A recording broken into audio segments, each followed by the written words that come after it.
en el mismo, ¿verdad?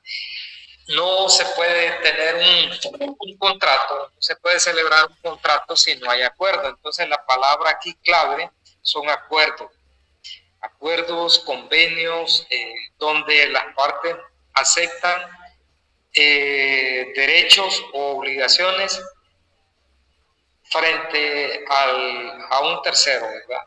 Entonces, de forma general, eso serían los contratos en general. Pero ya los contratos mercantiles, como su nombre lo indica, el segundo término, pues ya le da una connotación comercial. Son aquellos acuerdos, aquellos convenios que se van a celebrar, pero de carácter mercantil, donde está presente una obligación financiera o económica, donde se está contratando ya sea un servicio o se está prometiendo ofrecer un servicio o cierto tipo de productos a cambio de una remuneración.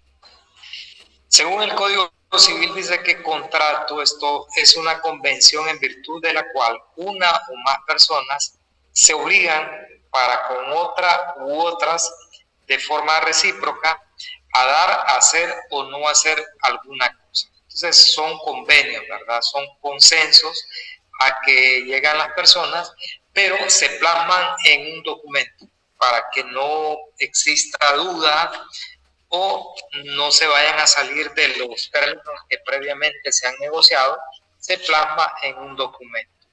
Entonces, el tema de los contratos es bastante amplio, mucha información.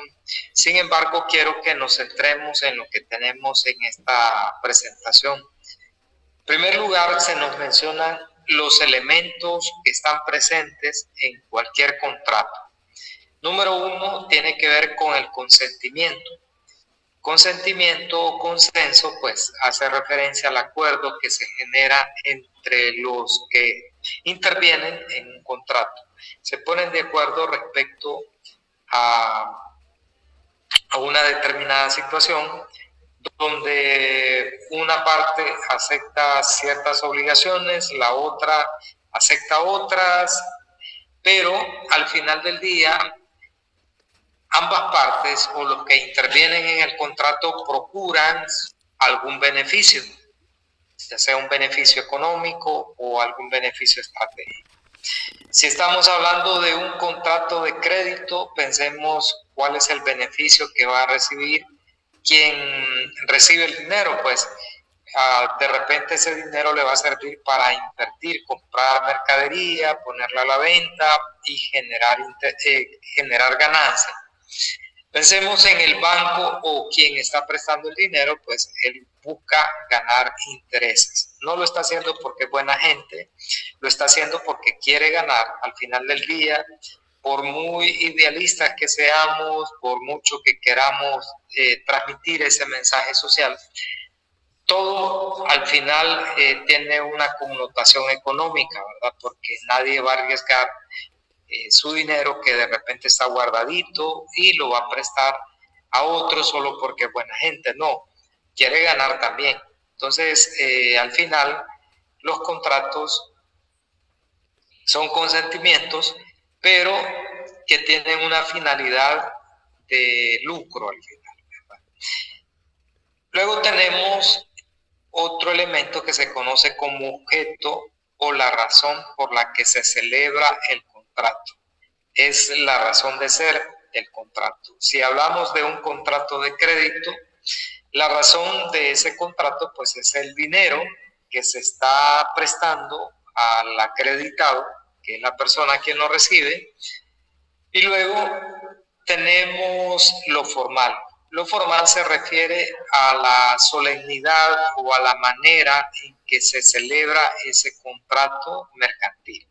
Si va a ser necesario los oficios de un notario, si va a ser necesario comparecer ante un notario para que se dé fe pública de las condiciones que se establecen en ese contrato.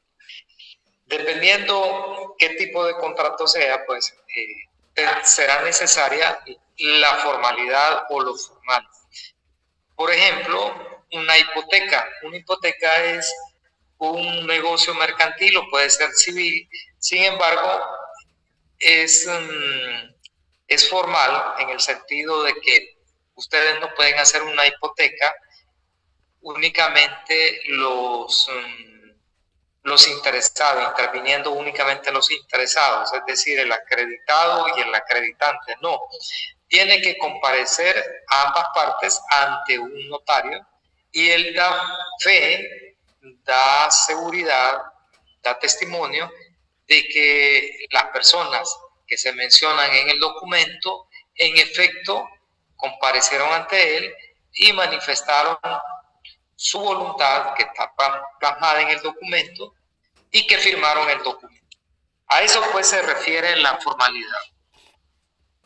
Hay contratos, como ya les mencioné, que requieren esa formalidad y hay contratos que no.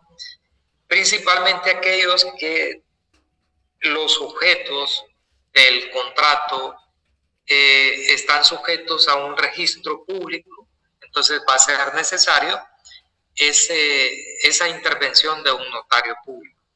Pero si no es necesario un registro público para ese contrato, entonces puede celebrarse entre las personas nada más y no va a ser necesario que intervenga un notario, ¿verdad?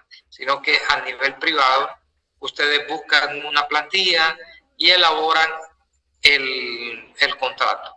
Sin embargo, siempre se recomienda que se busquen los oficios de un abogado por los términos, ¿verdad?, que se pueden establecer en el contrato. Es decir, si se va a celebrar un contrato de crédito, de repente ya se tiene la plantilla, pero para el contenido, para tener ya el contenido de ese contrato, buscar a un abogado para que nos redacte esa plantilla, tengamos lista cuando venga alguien a solicitar un préstamo, si somos nosotros los que damos préstamos o damos crédito de mercadería, pues tengamos ya el documento con las condiciones establecidas. Y así sucesivamente, ¿verdad? Entonces, estos tres elementos van a estar presentes en todos los contratos mercantiles, independientemente de la finalidad que tenga. Luego vamos a hablar de algunas generalidades de los contratos. Dice que hay decisión para contratar o para celebrar un contrato. Nadie puede ser obligado a firmar un contrato, ya sea de cualquier naturaleza este contrato.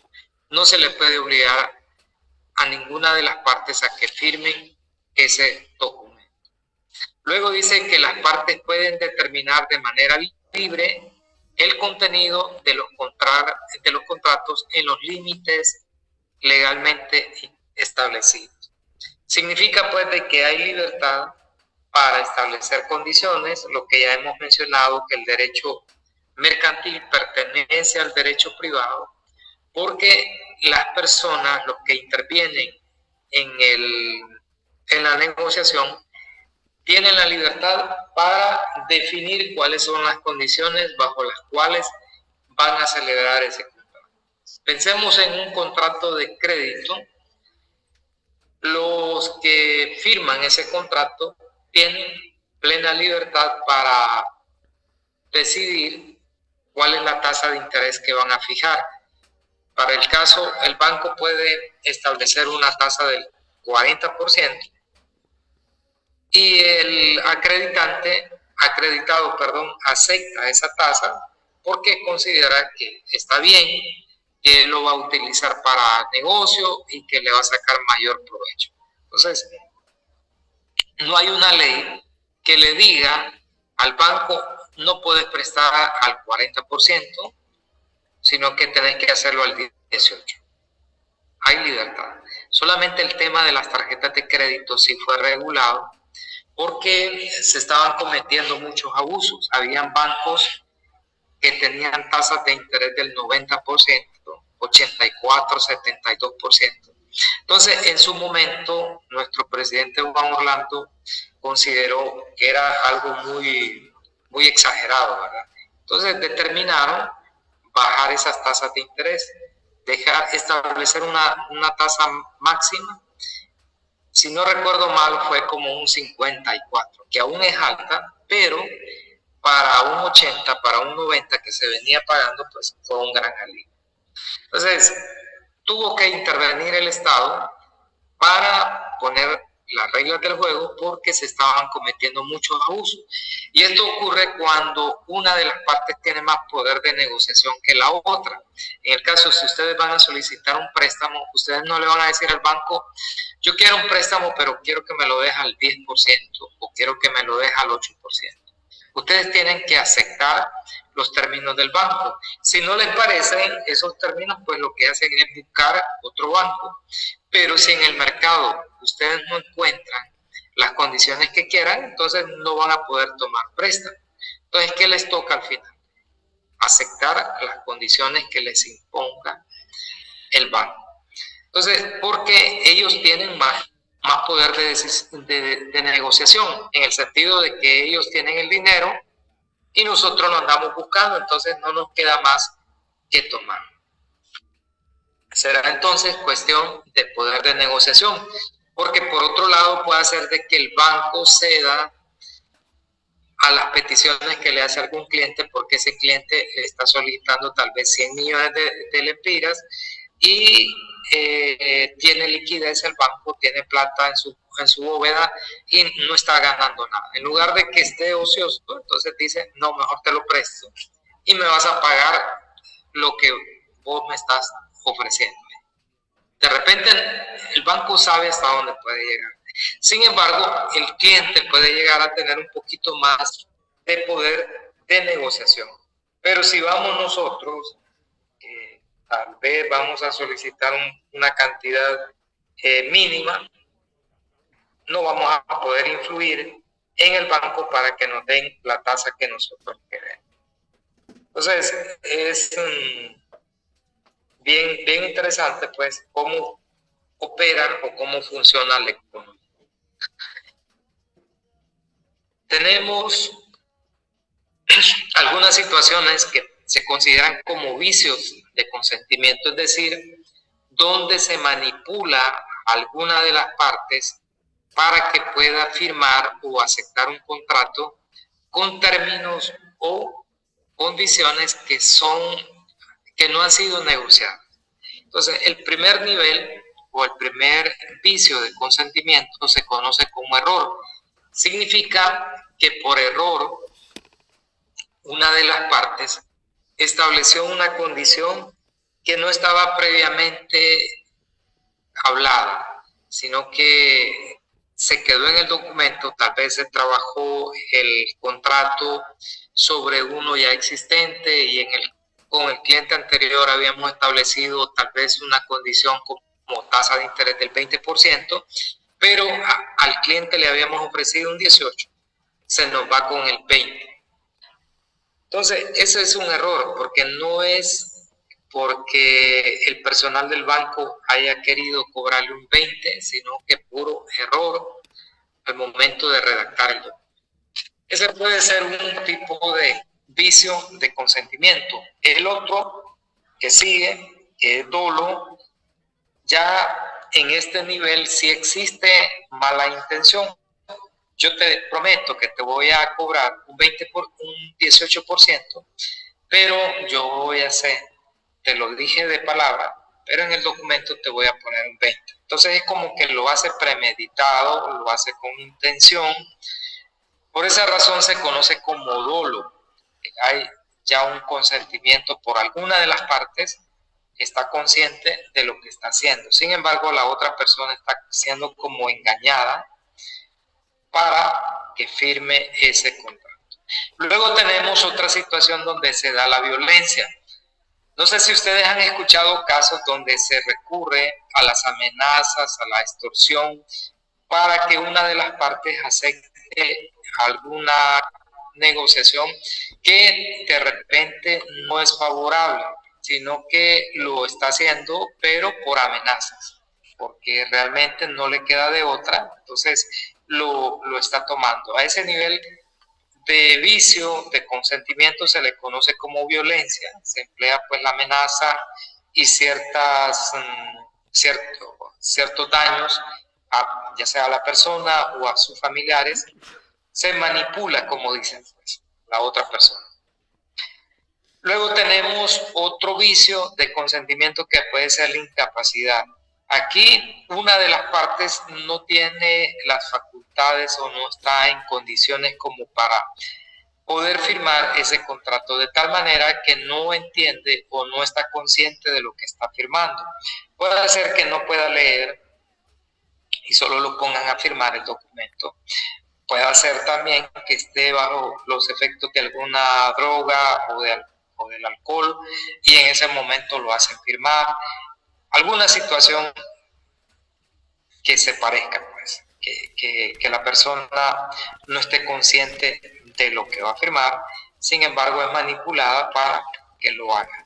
Entonces, estos 4 niveles de vicios de consentimiento se generan en algunos casos, ¿verdad? No siempre, pero algunos se quieren aprovechar más en la parte civil, es decir, en contratos de compra-venta de inmuebles, situaciones así, ¿verdad? Algo parecido a esto podría ser las campañas publicitarias o de mercadeo, las mentadas promociones que hacen los comercios muchas veces, que tienen cierto dolo en el sentido que le ofrecen a uno ciertas condiciones que al final solo lo hacen para atraerlo. Inflan los precios, elevan los porcentajes de descuento y al final usted termina pagando un precio similar al del mercado. Pero psicológicamente ya lo manipularon y termina comprando esos bienes o servicios porque le venden la idea que es una buena oportunidad, que es un precio de ganga, que no lo va a hallar mañana y entonces tiene que hacer la compra. Entonces es como una manipulación. Generalmente en nuestro medio, pues ustedes sabrán cómo opera nuestro mercado. Hay quienes sí son muy éticos y tratan de ser transparentes con sus clientes. Otros, pues, por tal de vender, magnifican algunos beneficios que al final solo es por atraer a la gente. De repente ponen al 50% de descuento ciertos productos, pero es solo para atraer los clientes. Luego los demás productos están a precio normal. Tener cuidado pues con esos escenarios y no caer en manipulación. Luego tenemos la clasificación de los contratos. Hay contratos que son unilaterales, bilaterales, onerosos, gratuitos, conmutativos, aleatorios, reales, consensuales, formales, solemnes, principales, accesorios, instantáneos, tratos sucesivos.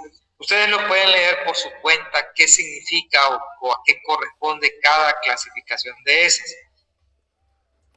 Por cuestiones de tiempo no vamos a entrar en detalle porque no vamos a avanzar. Pero son cuestiones que se explican por sí mismas, entonces no creo que tengan problema para comprender. Y tenemos algunos ejemplos de contratos mercantiles.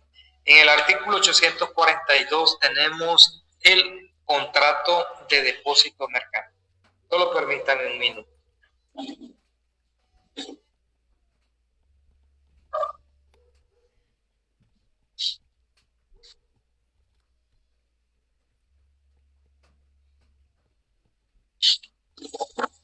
Ok. No sé si con ustedes hemos hablado en algunas reuniones hemos estado hablando sobre los bonos de prenda, ¿sí recuerdan, ¿verdad? ¿Alguien me puede decir qué son los bonos de prenda? Sí. ¿Por quiénes son emitidos los bonos de prenda?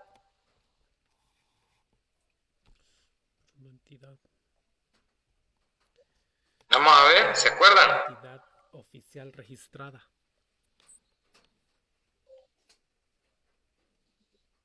Por los socios, Lick. ¿Por? Socio. Los socios. Ajá, vamos a ver. ¿Alguien más?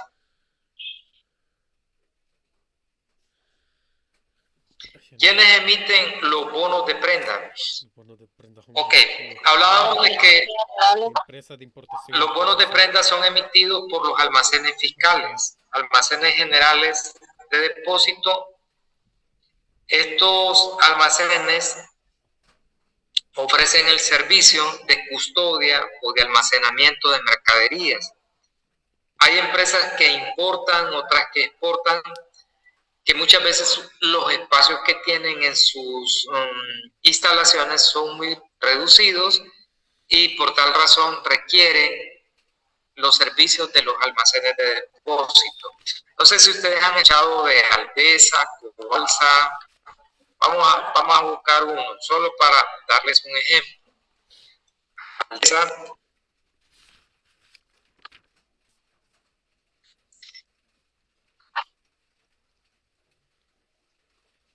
aquí está. Alvesa es parte del grupo de Banco de Occidente. ¿Sí pueden ver la pantalla? Sí, Lick. Ok.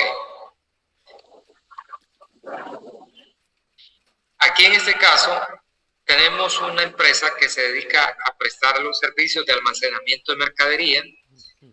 Veamos cuáles son los servicios que brindan. Y vamos a ver si se despliega.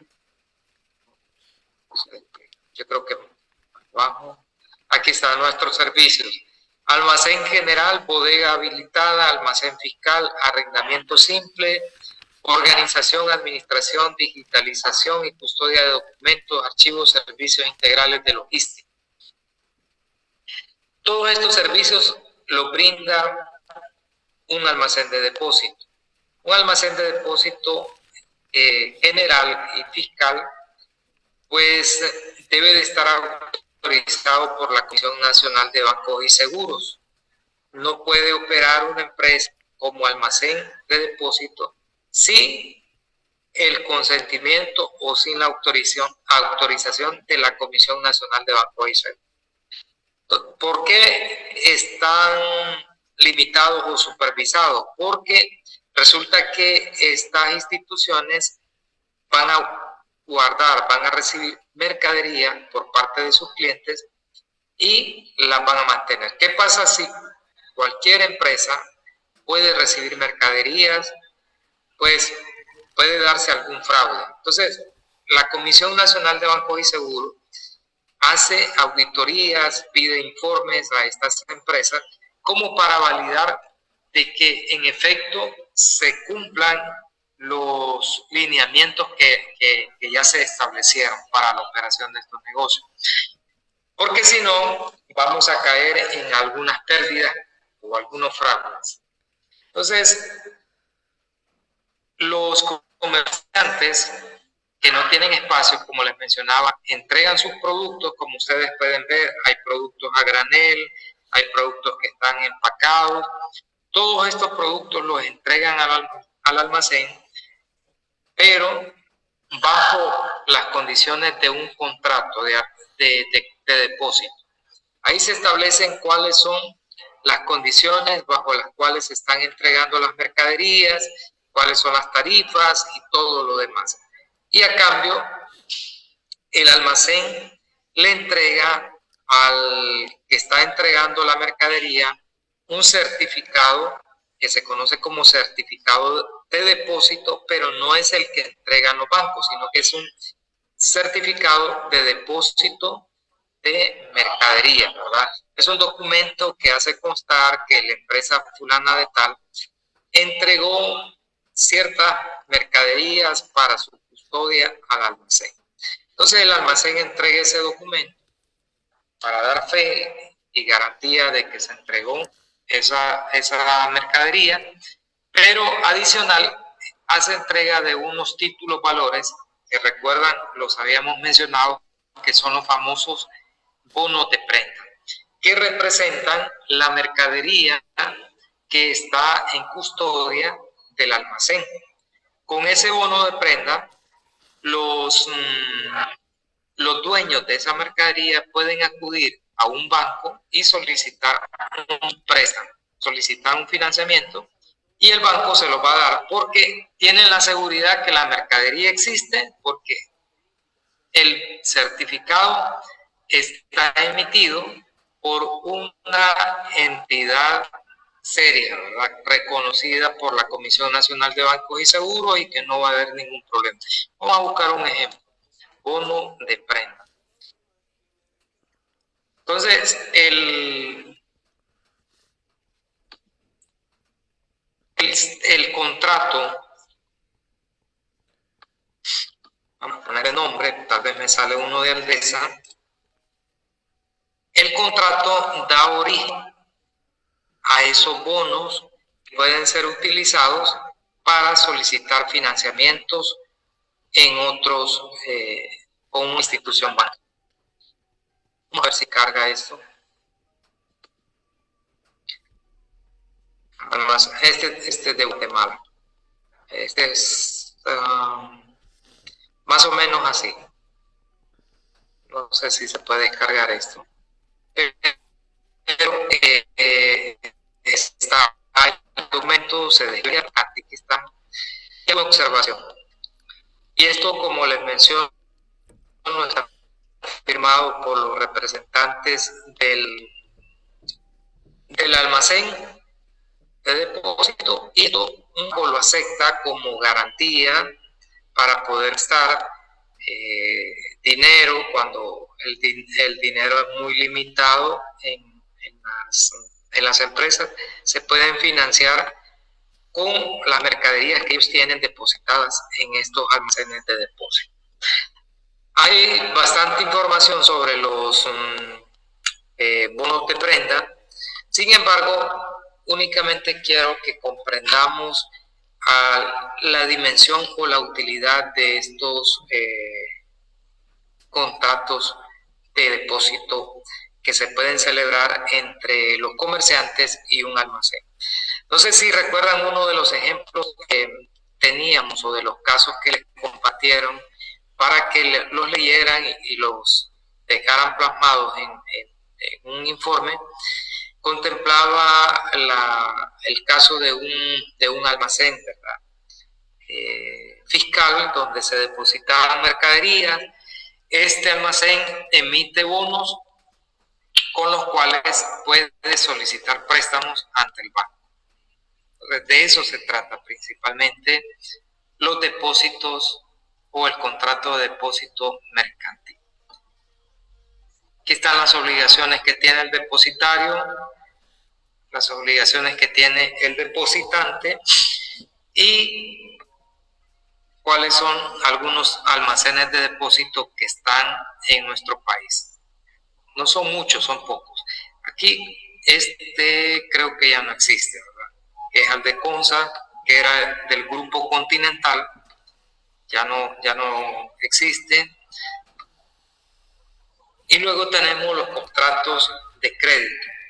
Sobre los contratos de crédito, muchos de ustedes en algún momento han celebrado o han firmado algún contrato de crédito con algún banco, y se dan cuenta pues de las muchas condiciones que establece el banco en ese documento, porque es un contrato que ustedes no elaboran, sino que el banco ya lo tiene elaborado, y lo que hacemos nosotros es únicamente firmarlo, ¿verdad? Es como aceptar lo que el banco nos da como condiciones. El artículo 875 se establece cuáles son las condiciones de los contratos de crédito. Hay muchos tipos de crédito. Sin embargo, aquí se enumeran algunas que quiero que podamos ver, que sea un poco rápido. Tenemos los contratos de dinero, contratos de crédito de dinero, donde el acreditante entrega cierta cantidad de dinero al acreditado, es decir, el prestamista entrega dinero al prestatario que va a solicitar préstamo. Pero hay créditos donde el banco no entrega dinero, sino que lo único que hace es entregar un documento. A esos contratos de crédito se le conoce como contratos de firma, porque lo único que hace el banco es firmar un documento que lo obliga de alguna forma frente a terceros, respaldando al cliente o al que solicita ese documento. Y tenemos tres tipos de créditos de firma. No sé si ustedes conocen lo que es una garantía bancaria, carta de crédito y lo que son las fianzas. Me confirman si han escuchado algún ejemplo, alguna situación donde ustedes hayan visto o solicitado de alguna forma una carta de crédito o garantía bancaria o fianza. Vamos a ver los compañeros, compañeras en la empresa donde ustedes trabajan. Las constructoras principalmente solicitan garantías bancarias o las empresas que se dan a importar solicitan a los bancos lo que son cartas de crédito. ¿Hay alguno que trabaje en alguna constructora? ¿Ninguno? No, Lick. Ok.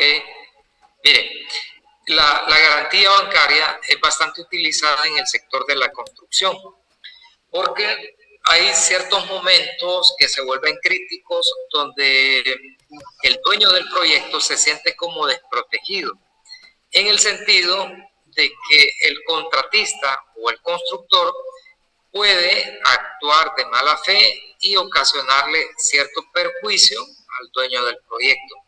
Les voy a dar un ejemplo.